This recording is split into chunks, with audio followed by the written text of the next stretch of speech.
They're not just buying Twitter for 41 billion for no reason. A lot of people are on Twitter. Their data is on Twitter. So these are the things, these are the conversations we need to have, Badara.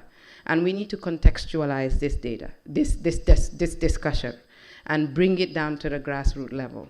The everyday Tom, Dick, and Harry needs to understand what effect these policies and laws have on you as someone that even goes on WhatsApp to use voice notes. You may not even be literate. You may go on Facebook just to know what's happening on what's on Gambia.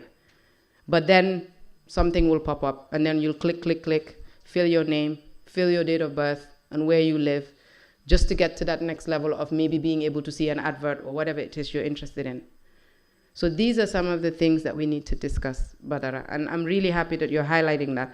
I went through the bill, and one of the things you mentioned there in terms of the cross-border, it is highlighted in the bill. I'm happy that that was one of the things that I also noticed in terms of, I think it was in the last transfer of personal data outside the jurisdiction of the Gambia. So I was wondering what effect that has and how the ministry plans to align that in terms of data residency and the cloud bill that they're trying to put together as well. So it would be interesting to know how they're working on with that. But before I get to Amadou, I'm going to go to Joseph. So Joseph is the CEO and founder of The Web Way, and they've created an amazing platform called Jokalante. Joseph's going to tell us about it. And then I'm going to tell you how that connects to all of what we're talking about in terms of data governance. So Joseph, you want to tell us about Jokalante and the Webway, and then we can do the connect the dots? Over to you. Yeah, so thank you for that. Yeah, I'm Joseph, CEO of the Webway. So about the platform that he's talking about, Jokalante. Jokalante is a one-off platform out of a package we call a Smart Communication Platform. There's a platform we call Smart Communication. And this platform is purely a communication platform that that's mainly used or you use in the African context, because here looking at it, solutions that are ideal for Africa might not necessarily be called ideal in the West. So here, most of the problems that we have here is literacy. One, number two, also internet is a problem. So coming down to the Jokalante itself. Like I said, it's a voice-based solution that sort of connect farmers, buyers, and transporters. So before I go in detail about the solution, I just want to buttress more on the problem itself, because here looking at it in the Gambia here, most of our hotels, I think at least 70% of what is being consumed in the hotels are actually imported outside the country. So which is really a big problem, and like most of our farmers are actually producing, but then selling their produce is actually a big problem. So that is why ITC and Ministry of Trade deem it necessary to have such a solution to sort of like connect these producers who are in rural countries and these buyers who are in the urban Gambia. But then imagine developing a solution for farmers, because when we say we want to develop a software solution, mainly it's either a mobile app or a web application. But then a farmer cannot use a mobile app. A farmer cannot use a web application. One, because of a literacy problem. Most of them, maybe they're not educated. And then two, maybe some of them are in rural communities where there's virtually very poor internet connectivity or no internet connectivity. So, but then how can you then develop a solution that they can use so that they can at least be able to sell their produce? So then we thought over it, and we said, oh yes, these people, they're in rural countries, yes, one. So we means, one, we have to develop a solution that they be able to use with or without internet connectivity. And then two, it means we have to develop a solution and then that they can use and be able to communicate with in their very own local language. So, and then we said, since the mobile penetration is very high in the country, with QCell, AfriCell, most of the GSM operators, even if you go to the farthest village, at least you can make a phone call. So, so which means that the solution has to be telephone based, and then two, it has to be in the local language. So now that was how we came about with this. But then we also look at the other players who are the buyers. Buyers are mainly hotels and restaurants. So if you go to hotels, restaurants, most of them, they're like educated, they can use mobile app or web application. So we said that the buyer component will be a web application. And then the website is currently live now. It's called jokalanteplatform.com. So buyers can log in and then place their orders. So for the farmer aspect of it is telephone based, wherein farmers just dial the phone number of the platform and then follow the instruction. So virtually the platform, how it works is that if a farmer is about to do a harvest, or see if already done her harvest and she want to sell her produce, so she just need to call this Jokalante platform now. Right now we connected with QCell, so it's a QCell number that they just have to call, but we're working on trying to get a short code, and then it's going to be toll free for a start when it's launched. So the farmer will call the number, and then once they call the number, so they just follow the instruction in their very own local language. So because of cost, right now it's only powered in 2 local languages. That's Wolof and Mandinka, and then English. So if you're registering as a farmer, you specify the language you understand. So when you call, like let's say in Wolof, you say Nyungla Agale si Jokalante platform bi. And then from there it will say so buge ñu helala bosal bena, so buge jaay sa lujumi bosal ñaar. So if you press like 2 to sell your produce, then it will further tell you, so ame lignon bosal bena, so ame tamate bosal ñaar. So those sort of instructions, and depending on what vegetable you have, you press the corresponding number, and then it will then ask you the quantity in the local language. Once you're done with that, then it will then scan the platform for the orders that are placed by the buyers. So if it finds a match, and then it will then dial the buyer, and then the farmer and the buyer can then negotiate over the phone. But if it doesn't find a match, it will tell the farmer, sorry, no match is found, but it will save the information that is being announced. And then also, if buyers have login and they want to place their order, they can also see the yields that are announced by these farmers. So if they see a yield that's already been announced by a farmer, so they have a call button. They can just click on the web platform. So when they click that call button, then the system will then call their phone, the phone of the buyer. So once the buyer answers the call, then it will then call the farmer, and then it will connect these two, and then they can then talk over the phone.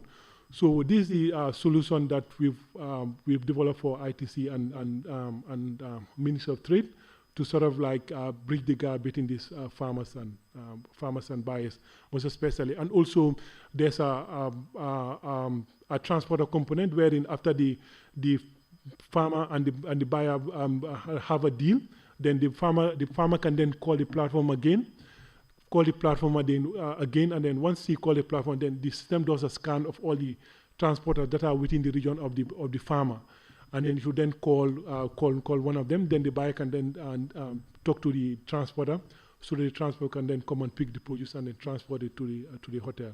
So in summary, that's it about the Jokalante. Thank you. Thank you, Joseph. So I want to highlight a few things there, and then I'll probably revert back to the Ministry of Justice as well as the Ministry of Communications to weigh in on the data that's being collected at that level.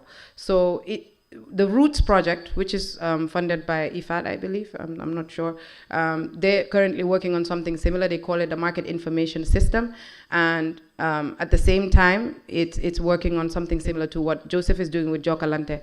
But they also provide market information because we have a lot of lumos in the country. So they actually have data collectors that they're working with at the Ministry of Agriculture, and they will collect all this information and load it on the information platform, and then they share this with the farmers when they call in and want to sell their produce. They know that if I cannot get a buyer through the platform, I can go to Lumo X because they're selling onions at $50 per kilo, and Lumo Y is selling at 25. So I'll rather pay and travel and get to Lumo X and sell for double the price than go to Lumo Y. And this shows you the importance of data and how data can really empower these farmers to be able to sell more and also be able to get more for their yield.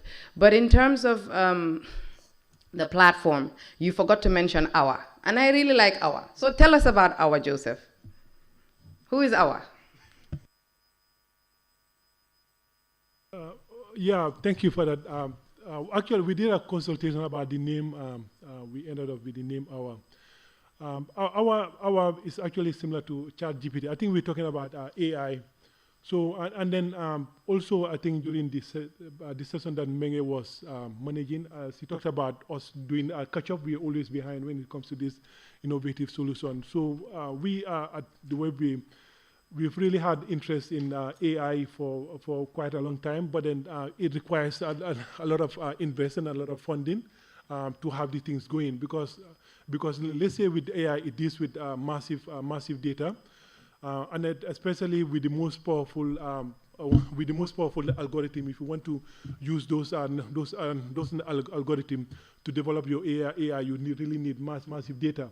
And actually, to get massive data, you really need, like let's say, ChatGPT. They have like hundreds of employees who are actually working on this data, and you actually need to pay them. So in short, working on this AI, it needs a lot of investment, a lot of money, which actually we do not have, and then which really held us back. But then when ChatGPT came to life, so they also made the data available because for them the data is actually a global data. So now we thought it wise. We say, oh, but this is something that we wanted to do, but we didn't have the fund to do that. But now they have this thing. But we need to come up with something that's different from their own. So we said that we're going to localize our own. That's why we had the local name Awa. So at least if you say Awa in Gambia, it's a very common name. Yeah, so we say we have Awa. But now the difference between Awa and ChatGPT is that Awa is more or less a local version of ChatGPT. And like for instance, if you go to let's say ChatGPT and you type like let's say Mustafa Njai, so ChatGPT will look around the world. ChatGPT will not mind whether that you actually from Gambia and then will try and look for Mustafa Njai in Gambia. So that's the problem. So it might give you information of a very prominent Mustafa Njai in maybe let's say in Senegal. So so what we doing here is that we want to localize this AI. So that and then prioritize the local content. If you search for Mustafa Njai, we'll look at it will give you the profile of the most prominent Mustafa Njai in Gambia. And for instance, if you say, let's say, who is the mayor of KMC?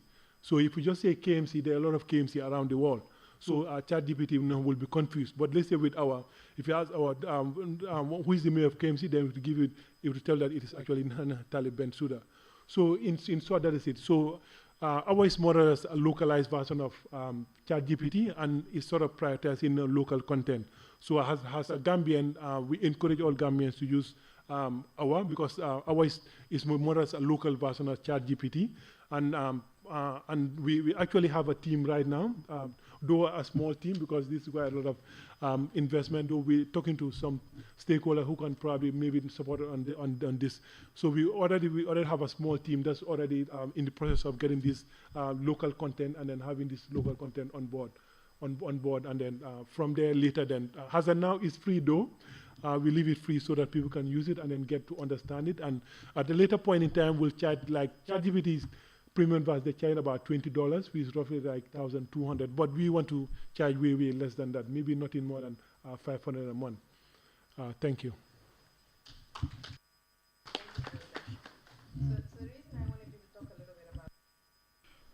The reason I wanted you to talk a little bit about our is because that's AI. Well, what's the current? What is the legislation that we're using for our? Is there one?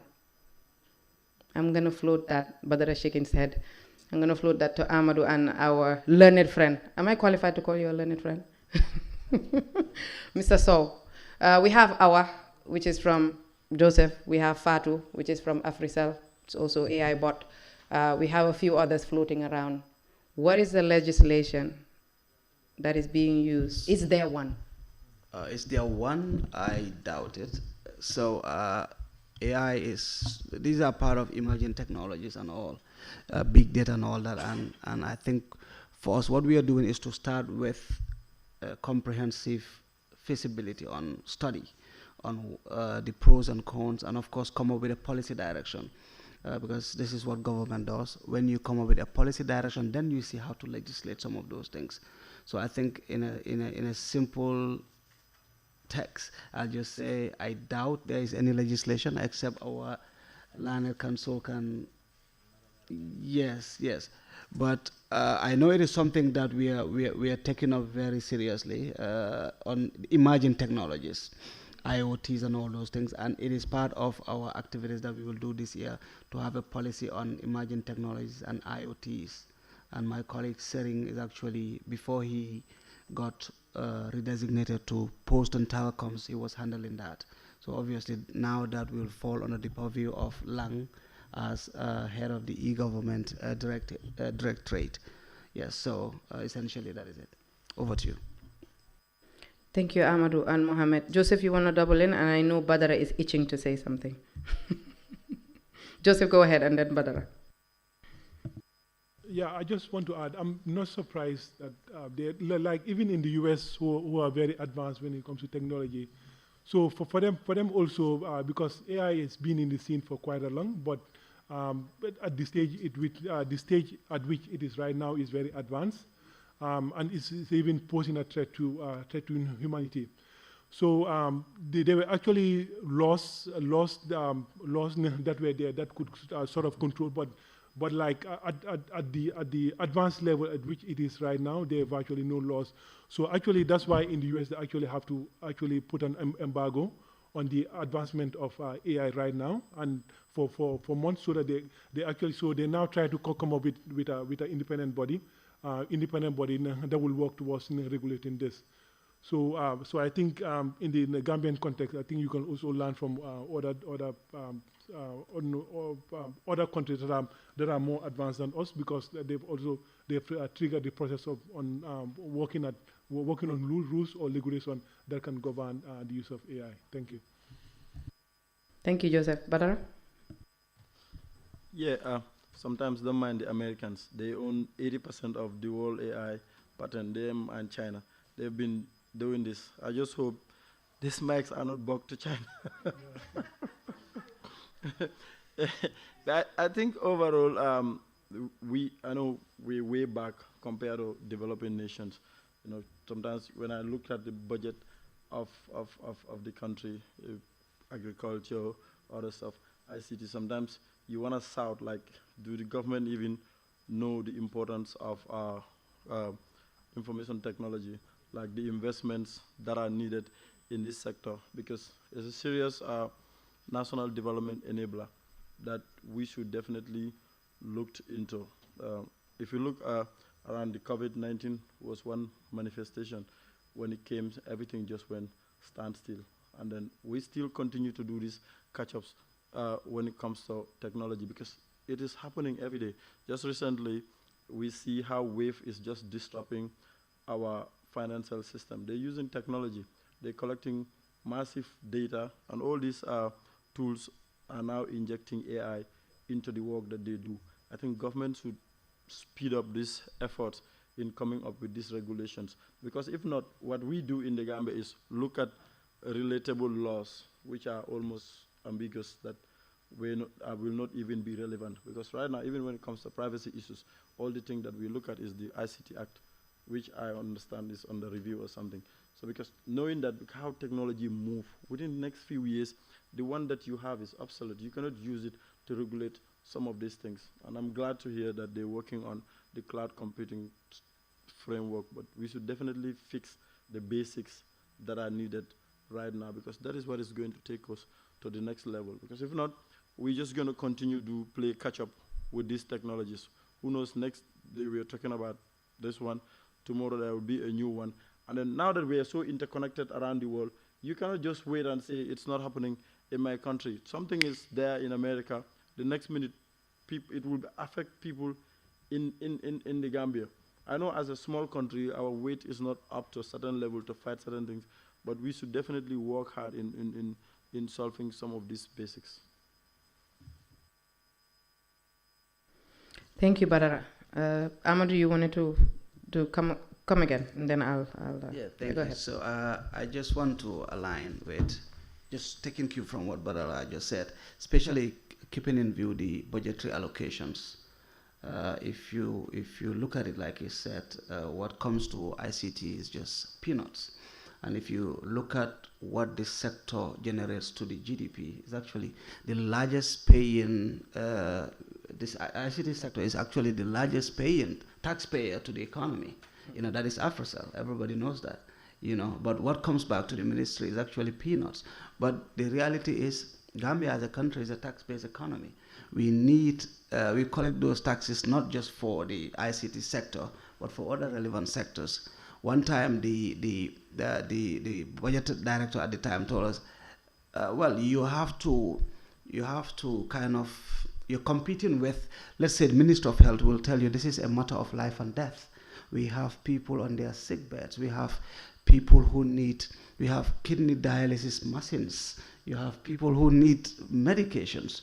And then for us, you're talking about emerging technologies that you money as much as you want to do it, but you're competing with sectors that people feel are much more critical. Education is there, health is there, agriculture is there. But I want to also say, now government is listening a lot. We have decoupled, and for the first time this year, if you look at the 2023 budget, for the first time, our budget has surpassed $100 million. This is history. For the first time since I joined the ministry. In fact, our budget used to be around 30-something, 40-something. When this government came, then it jumped around to 60-something, 70-something. But this time around is over 100 million.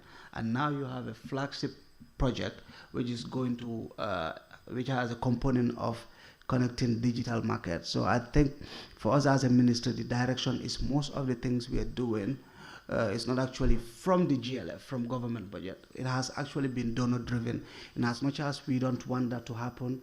But this is the reality on the ground, because ICT is super expensive. In fact, imagine a submarine cable is $25 million. If you change $25 million to dollars terms, that is way more than so many ministries' budget combined. You look at the secondary submarine cable we're supposed to learn to bring, next year or later this year. It's actually $30 million. Where are you going to get $30 million? You're talking about a data center. That is, you're talking millions of dollars. So in fact, everything we want to do, you cannot do it from the GLF, really. So the GLF is just enough to do a couple of studies here and there. In as much as we don't want to play catch up, sometimes the reality will actually hit us. We are super ambitious, but when you go to budget bilaterals and some of these consultations, the National Assembly members are there with their pens. They will always say, this is not relevant, this is not relevant. Because obviously for them, the priority is agriculture and the priority is infrastructure, because you also have to realize is politicians will always look at some of these infrastructure projects that will bring votes. That is the reality. Some of these ICT related, you cannot touch and feel some of these things. It takes time to understand the digital economy will bring you more money than oil. It takes time to understand some of this, and it takes a lot of sensitization, like we keep saying. It takes a lot of IGFs and a lot of engagement with these politicians for them to understand really this is the direction like Nigeria has achieved. Their Comms and Digital Economy Ministry, they contribute more to the GDP now than the oil sector. So the Minister Pantami is like a super minister now in Nigeria, because what he brings in oil and the oil revenues is not bringing in that. So I think I want to believe possibly we may get there soon rather than later. I thought I should add that. Thank you. Thank you, Amadou. I do want to just have a final follow-up before I ask maybe for last contributions before we wrap up. I want to put it out there that maybe the ministry, in terms of the challenges that you've brought forward, maybe I would want this to be captured in the communique, Teres. How does the ministry feel about creating a working group that is more off the cuff in terms of working with private sector, working with the CSO organizations, working with the grassroots level, to be able to react quickly in terms of these new and emerging technologies? People at the level of the grassroots are the ones using these technologies. Sometimes it takes months before the ministry finds out what's happening in the ecosystem. How about a working group that creates that platform where this conversation is being held more regularly than once a year at the IGF. I think that's what we need to look at. Let's have a working group, the Give One projects, the ITAGs, the Cybersecurity Alliance, all these institutions that are working in the sector, that have hands-on experience in terms of the challenges as well as the good things and come out of these technologies. These are the people that can tell you, hey, this is coming up. We need to brace up. We need to do X, Y, and Z. Sierra Leone is doing A. Dakar is doing B. You don't have that visibility at that short termish. We do, because we are on the ground. We have foot soldiers that are doing just this, because this is our mandate. So we need to find a way to talk more instead of waiting every May to talk. I think that's one thing I want to put out there. And the other thing, in terms of capacity building, we have a lot of technocrats in this country. We have capacity locally. We can train the National Assembly. We had a fantastic training last year, Amadou, where we trained the National Assembly subcommittee on ICTs, I believe. That was an amazing training. Amadou was there. And these are the things we need to do more of. We would happily do these capacity building trainings, because an empowered National Assembly makes it easy for us to explain these things to them, because they would now be in a position to ask the questions we want them to ask, to grill us when we get there, when we take some of these documentation to the level of the Assembly. So we have a role to play at the level of the CSOs, as ITAG, as the Cybersecurity Alliance, as Give One. And we can easily come together and say, we want to build capacity at the National Assembly. We want to do a 2-day training on data protection. We can do that. So these are some of the things you need to reach out to us on, so we are available to make this happen. Because when we do it, it's for the benefit of all of us. So that we don't sit in a room, instead of having a full room, we have a half-empty one. Because people don't feel like they can relate to the topics we're talking about. That context is what we want to give them. I have to commend the National Assembly. They were here this morning, and they will be here tomorrow. We had 2 people represent them from the Committee on ICTs. They approached me after the opening ceremony, and they said they will be here again tomorrow. But instead of 2, we should be able to pull 8 or 10. But that connection is not there. So for me, these 2 takeaways is what I want the ministry to take note of. Let us talk more and not wait once a year. And let us give back more in terms of the capacity. Because we can sit here all day and complain, or we can take what we have and share it with the people that need it. So those are the 2 things I wanted to share. And maybe you guys, I know you guys want to come back on what I said. Go ahead. And then also do your final. The National Assembly, that I just wanted to say, our best practice experience just recently with the UPR. Because most of the time, National Assembly members, they make these decisions. We come, talk to them. You know, I know last year we have had like series of sessions with them on the data privacy bill. So what the UPR, they're doing, an NGO, now they have involved, I think Alaji is even their chairperson, because they've seen all this work that people are doing. These laws will get to the National Assembly, and they would not understand it, and they will throw it out, or wouldn't even discuss it. And now that they've seen how they tested it, Tanzania just enacted a bill through that, because the National Assembly, they've been sensitized on some of these things, and it's working out for them. I think Gambia should also work on that, because most of the people we have at the National Assembly cannot even read and write. These people cannot even contribute to these conversations. That's the honest truth. These bills will come, they will present it. You have few who will grill the ministers there, here and there, but majority of the voters don't understand this. If their caucus just vote for it, they just go for it, and then sometimes this affects us. I know one time there was a bill that was returned back to Ministry of Communication, which was very good when it was tabled again, because there was this issue of like have like a judicial oversight when it comes to collecting certain information with the telcos. It was a very good one. If they understand it, it's perfect. If they don't, it's always a problem for the people. Thank you. So,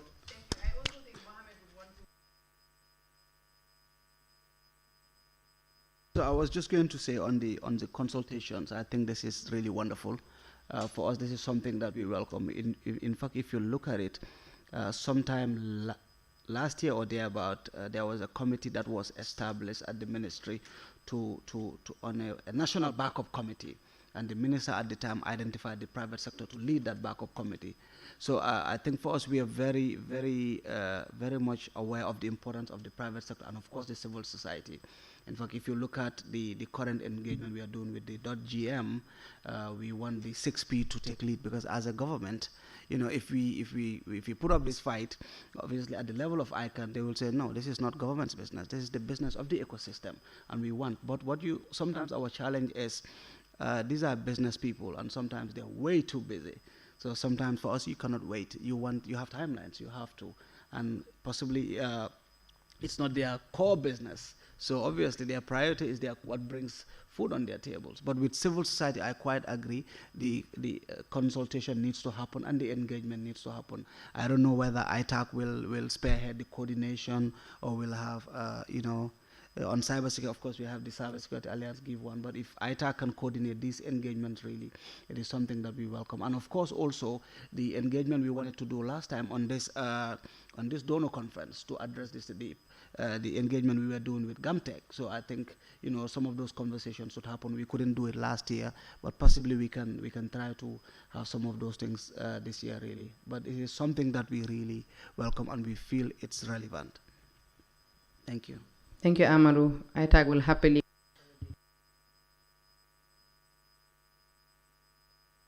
I was going to suggest the model that Gambia Press Union adopted in terms of the access to information.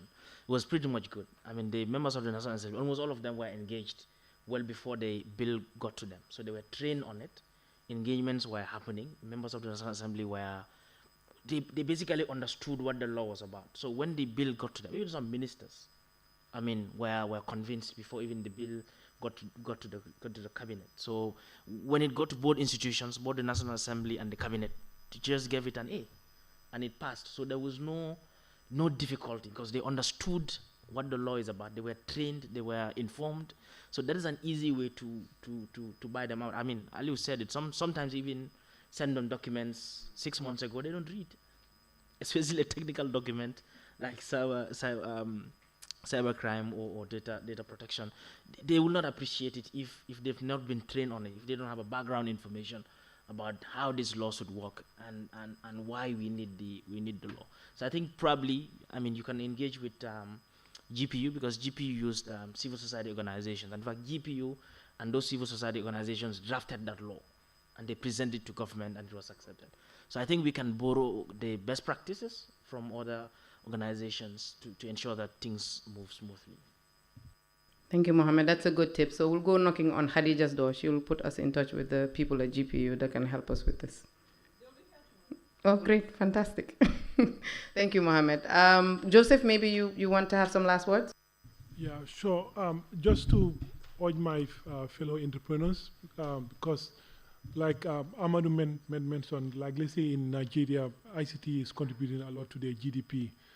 So the same thing can actually happen in the Gambia here, and so that being the case, a lot of innovative solutions that needs to be created. So as entrepreneurs, I think we really have a lot to do to come up with innovative solutions that can really help and boost our economy. Thank you. Thank you. I think our panelists deserve a round of applause before we go into Q&A. Thank you so much for sharing those insights. I will only take 5 questions because it's 4:30. So first come, first serve. I don't see any hands. What's happening on this side? Are you guys asleep? No? You know everything? So I'll ask you the questions then when they're done. All right. So I have Teres and Ismaila and then Dauda and that's it? Man in a pink shirt. What's your name? Kijera. You know you're a plus. You're putting your hand up. So I have Teres, Ismaila, Dauda, Kijera, and man in a white shirt. Ibrahima. Oh, you're my dad. I can't say man in a white shirt. Ibrahim. Yes. All right, great. So we'll have you, Teres. And please keep your questions to 2-minute intervals, and I will time you. Okay, so mine is short. Amadou, it's directed to you. How fast is the ministry working when it comes to regulating AI and deepfake technologies, especially regarding women and revenge porn. You mentioned doing a feasibility study, but how soon do you think it will be done? Because it's something that's already happened. And if you're going to take your time to like do a whole study and then, draft all those policies, by the time you're done, it would have, it would have taken over. That's a wonderful question. I think, let me separate the two. When it comes to AI and emerging technologies, and the example you gave when it comes to revenge porn on women, I think for that one, we are already, it's top on the agenda to see how best to include it in either data or cyber in the cyber bill. But when it comes to AI, we want to do a policy, AI and emerging technologies, we want to do a policy first before we legislate it. But on that one, I think we want to handle that under either the Cyber IC Act. I want to consult to be specific, to be on the right. To be certain, I want to confirm, and then maybe I can refer tomorrow which exact legislation we actually have in that. But I know for a certain it is a concern that came up through one of the consultations, and it is something that is going to be handled. Thank you. I don't know whether you want to add anything to. Okay, thank you. All right, great. So I think Shoao Gambia will be happy to hear that. I think next on a question, I have Ismaila Jawara. Ismaila? Mike? It's very choppy. Okay.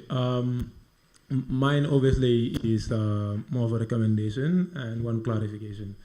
In the morning, we talk about data governance and the case of the SIMLEX. And I went back on the contract document just to clarify that it is not stated anywhere in the contract document as to where the data is supposed to be stored. And only one section talked about the ownership of the data. So just to be clear. The other one is obviously to the ministry, based on where I work, I work with the Revenue Authority. Nigeria was able to actually accumulate a whole lot of money revenue from telecom and IT, to be specific, due to a few reasons. And I think obviously the ministry should take up this lead. Nigeria has started, taxing multinational corporations that are actually operating within their jurisdiction while they are not within Nigeria. Example of this is Facebook, Google, and Twitter. And this has so many advantages. One, it compels those businesses, to actually have an office within those countries. Or two, actually they are going to be able to pay for whatever services they are actually rendering or enjoying, within our economy at the end of the day. So just to make it so. Thank you. I was going to say that. I was going to say that if you look at it, in fact, when we engaged Starlink, that was the first concern. Do you have the market? It's just a little above 2 million, and Nigeria you're talking about 200 million. So sometimes it's a little difficult because you want to, and you have to understand our terrain is still virgin. So if you want to start taxing these multinationals, it's just a switch off. I mean, it's actually good. As much as they need us, we also need them. We need them for obvious reasons, really. But these are some things that, I think these gatherings are bringing in some of these things, and it's something that we will take up. And of course, the honorable minister has been doing a lot of hopping around, and the Nigerian minister is actually his closest friend. So I think we are doing a lot of benchmarking from them. But the Starlink experience was, you don't have the market. It is something that we had to push really to get the guy here, because it's like, it's just 2 million. Through some regional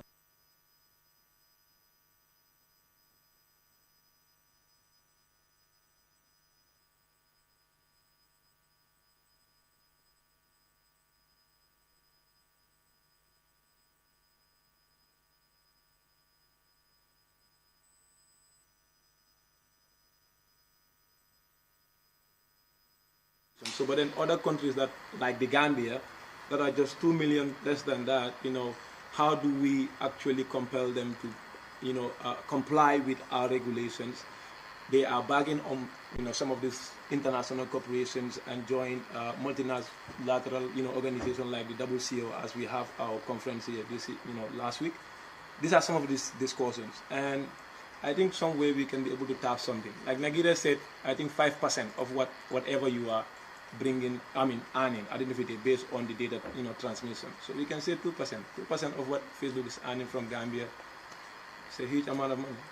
So, thank you. Businesses are paying Facebook in the Gambia? I'll tell you, plenty. A lot. Plenty. Individuals are paying Plenty. It's better than nothing.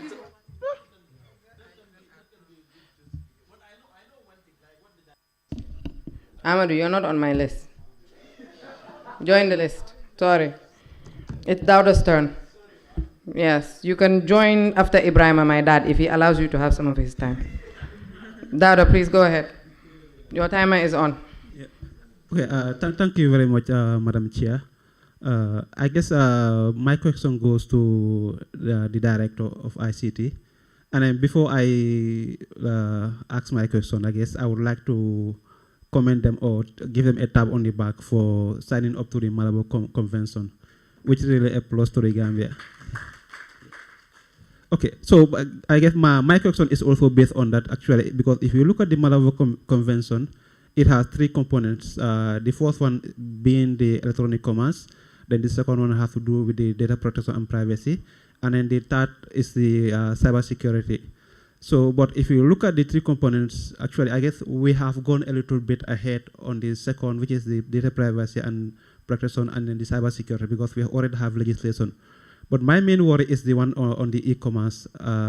If I tend to be corrected, I'm not sure at the ministry level what is being done when it comes to the legislation on e-commerce.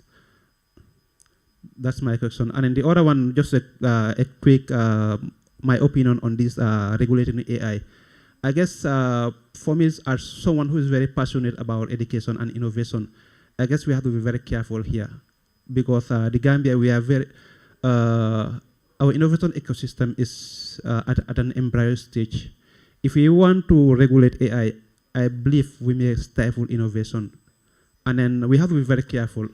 Okay, because I personally I did some part of my education in the West, and then luckily actually my thesis supervisor is an AI specialist, and then recently he did an interview with my former university, and then that was one of his concern.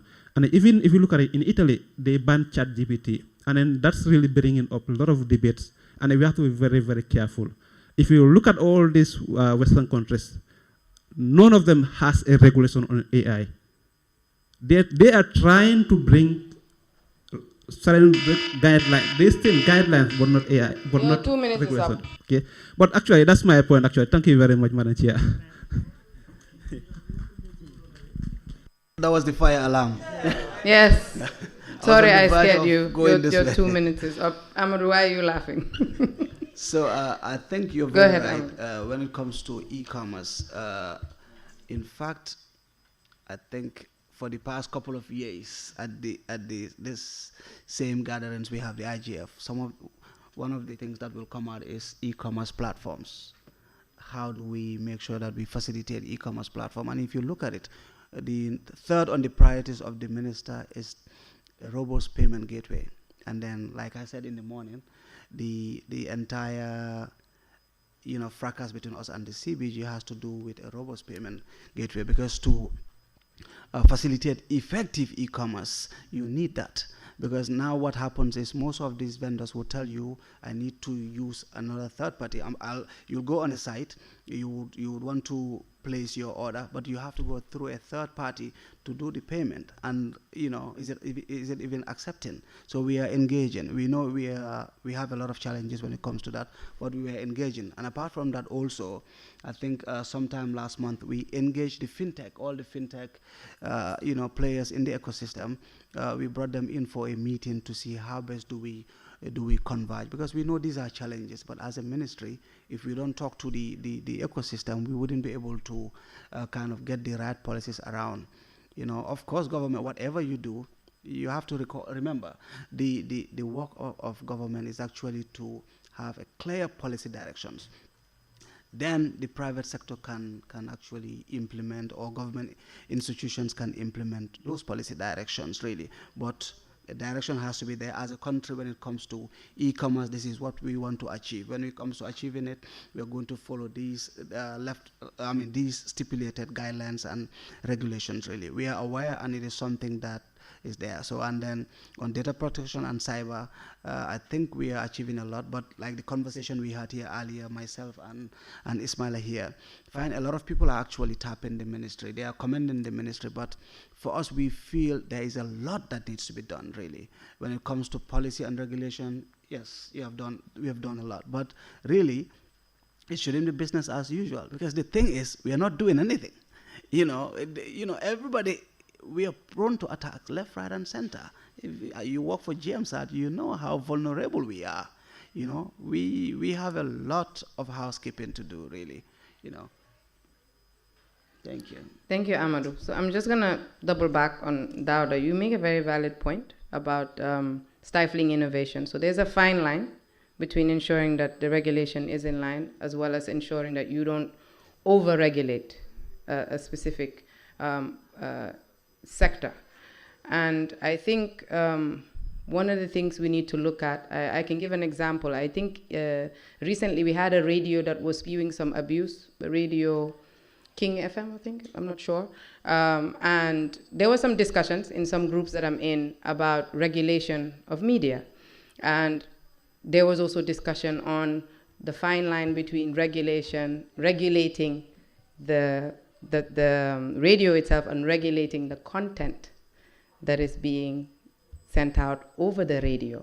So it's a fine line. I think right now it's just having that conversation, just so we ensure we're not a decade behind.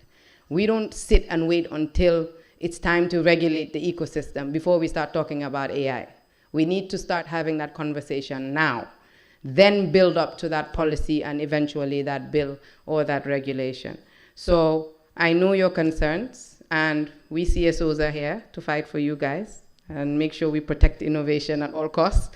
But I also think those conversations need to happen now rather than 5 years' time. Joseph, you want to double back before I go to Kijera? Go ahead. Yeah, just quickly, I think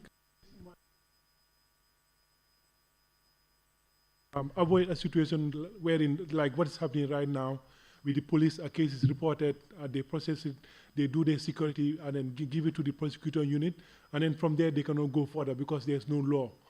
No, I think that's the reason why we're saying we want to have laws to govern AI, and I think we can actually have reasonable laws if all the necessary stakeholders are actually involved on board, because AI is advancing at a level wherein actually it needs to be regulated, and a crime can actually be committed by an AI agent that could have been otherwise be done by a human being. Normally people can actually sit on the internet and then do their and do a malicious act, but then an AI agent can actually be created and then do the malicious act without the involvement in any human person. So I think this is why we said that we really need to have these things before we actually have to catch up.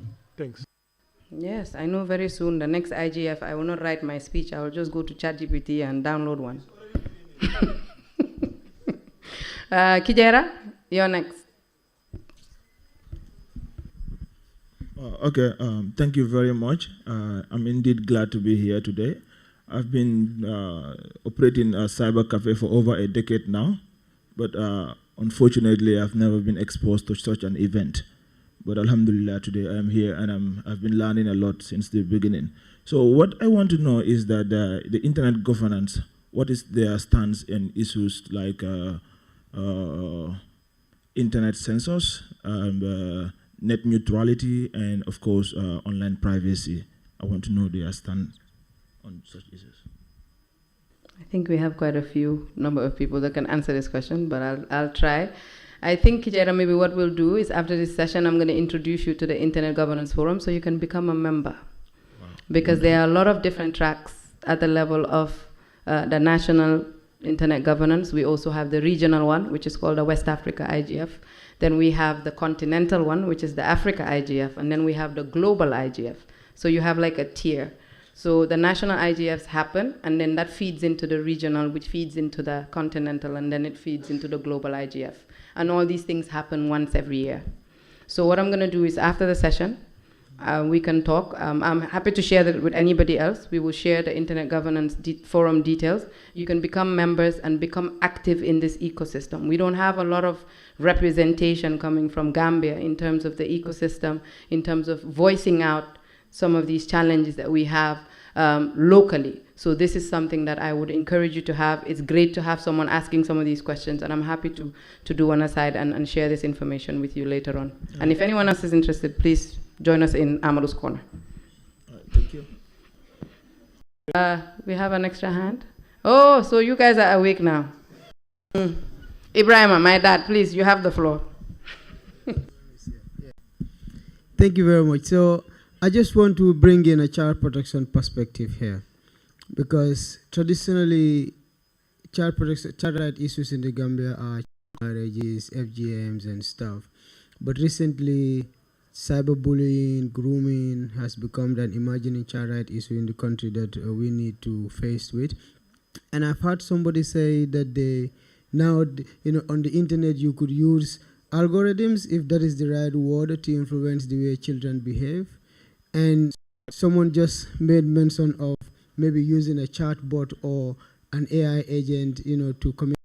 And this could also be a crime against children. So how do we protect children online, especially in this technology?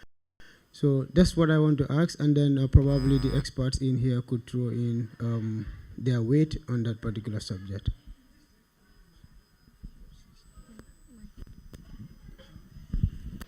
We actually have the perfect person that can answer that, but she's not. I'll take note of you guys, the two of you, for the next questions. Annette, she was here just now. I don't know if Teres, you wanna jump in on that. He did mention something about child protection. If Annette is not in the room, there's somebody else. Please feel free to jump in. Ibrahima, you want to come in with the question again so that he can respond? Basically, we're talking about issues of child protection online. Yes. Okay. So basically, I said a lot has been said, but I've not had an issue of protecting children online. So in all this that we are doing, where do we fit in children? How do we protect children online? Especially that cyberbullying and grooming are becoming an issue, and someone made mention of, probably using algorithms. I said, if I said that word right, to influence the way children behave. So what do we do exactly as a country to protect children online?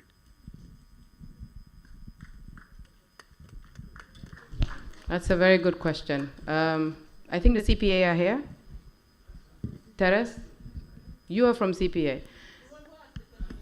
Oh, Teres, what did you say?